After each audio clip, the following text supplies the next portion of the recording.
This is a video to you, Casey, to your future self. You just went through 7 days of absolute hell. You feel completely terrible right now. You're fatigued. You're very depressed. You've been beating your head against the wall.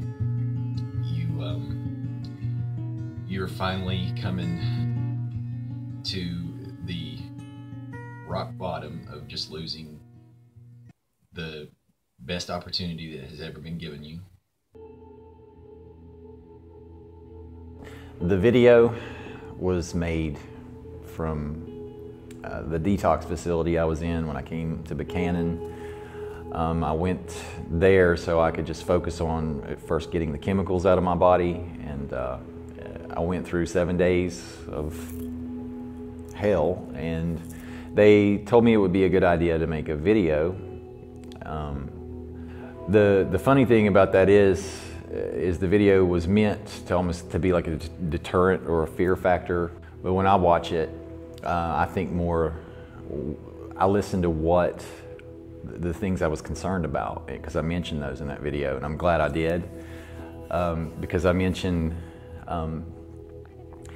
the things that I lost. They were material, and that's important to me because that's what was really, I feel like the issue with me was I was worried about the external world and not the internal. Through the process of my recovery this time, I got into something's called the etymology of words, and that came about by me realizing that I had no idea how to listen to people, how to pay attention, things like that. So I took upon myself to look up all the words that had anything to do with listening, attention, hearing, anything like that. What I realized it does, the etymology is just finding the simple root definition. It's not like the Webster's dictionary meaning that's long. And what it did with my mind, by finding the simple, small root definition, it helped untangle the confusion that I had. And what that helped me do was realize when I wasn't listening, when I would go to these meetings, and these meetings are about sharing, and I'd realize I wasn't hearing the people that were sharing going around the table, I realized I could define when I wasn't listening, and that helped me fix a lot of my problems. So I began to use this in a lot of the other areas of my life. My choice in the changing of my name, or what I would really call it, is using the full name I was given, came about as I started to look up the origin and the meaning of words, and one day I decided to look up the meaning of the word Casey. And when I saw that it meant vigilant, I was like, great, I can really use that. So I took it a little further. I was like, well, I wonder what my middle name means, and my middle name is Earl. And of course, it means a chief, ruler, or king, or a nobleman. So I like to think of my name now as the Vigilant King, Caseyearl. So I decided to start using a different name, and it was a time in my life where I really needed a change. I really wanted a change, and what better way to start than with your name? Art, as I've always known it, was just, sketching, painting, whatever, taking a photograph and trying to make it look as real as possible, which that's how I started. I used to be able to take a photograph and sketch it with pencil and make it look just like the photograph. And, while that does take talent, it does take a lot of skill. I don't discredit that at all. But I realize today, for me, I don't call that art. I call that illustration. And I decided to look up what the word art really meant. And I'd never realized that art simply means being. That got me really thinking about what art really is to me. And now I see art really as just, I am the art. Anytime I paint now, or draw, or sketch, for me, that's me trying to say what I am, or who I am, or that I am. And that's what it's all about for me now.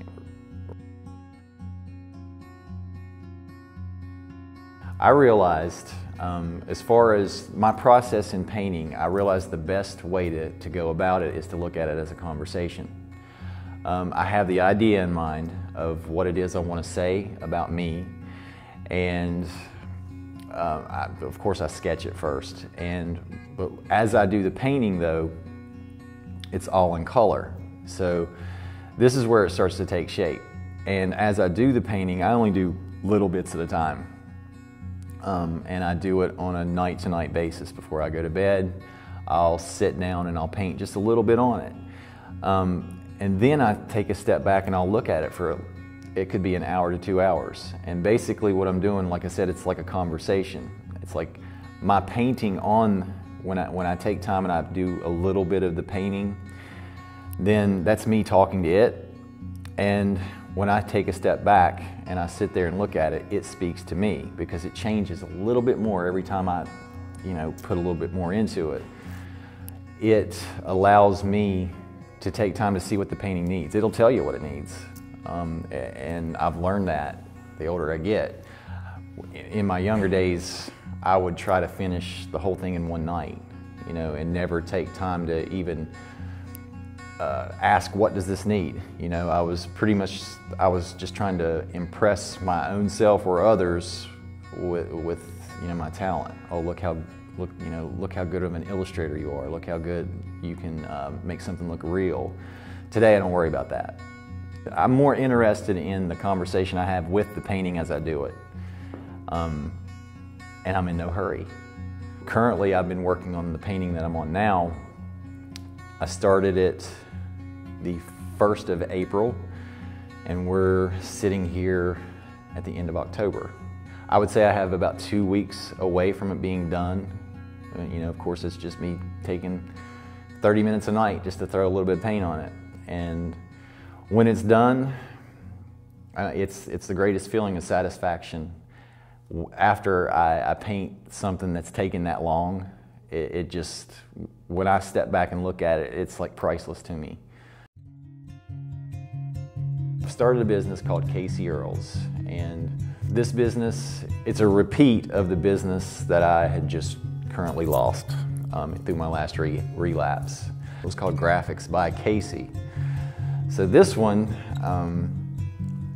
I really hated the fact that I had my name in my first business, but this one, I feel good about it because it's called Caseyearl's, and I really like my name because I like what it means. So anyway, I do embroidery, I do screen printing, I do decals and signs and that sort of thing. And I'm good at it. I'm very good at it. I'm just poised to go for it.